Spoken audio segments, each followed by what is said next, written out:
மதுரையில நடந்த சம்பவம் சார். மேலூர்ல கார்த்தின்ற பையன் ரொம்ப சுமாரா படிக்கிறான். அவனுக்கு அப்பா கிடையாது, அம்மா மட்டும்தான் ரொம்ப கஷ்டப்பட்டு வளர்க்குறாங்க. அவனுக்கு ஒரே ஒரு தம்பி மட்டும்தான்.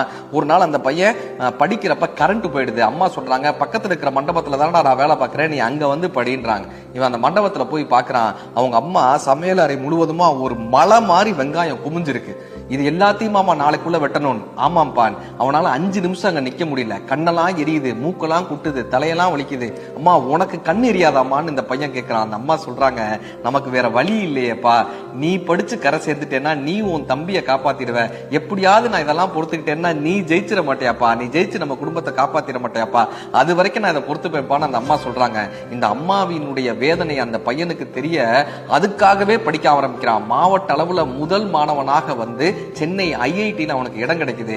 எப்பொழுதுமே 3ஆம் ஆண்டு படிக்கக்கூடிய மாணவர்களினுடைய கண்டுபிடிப்புகள் தான் காட்சியகப்படுத்தப்படும். இந்த பையன் சேர்ந்த முதல் ஆண்டிலேயே அவன் ஒரு கண்டுபிடிப்பு கண்டுபிடிக்கிறான். அது காட்சியகப்படுத்தப்படுகிறது.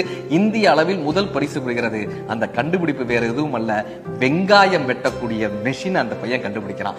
அதுக்கு பேட்டன் ரைட்ஸ் கேட்ட போது அவன் சொன்ன வார்த்தை, இது என் தாய்க்காகவும் என் தாய் நாட்டிற்காகவும் கண்டுபிடித்த கண்டுபிடிப்புன்னு சொன்னான். எந்த பெற்றோர்கள் தங்கள் வழியை சொல்லி வளர்க்கிறார்களோ அந்த குழந்தைகள் வாழ்க்கையில் சாதிக்கிறார்கள்.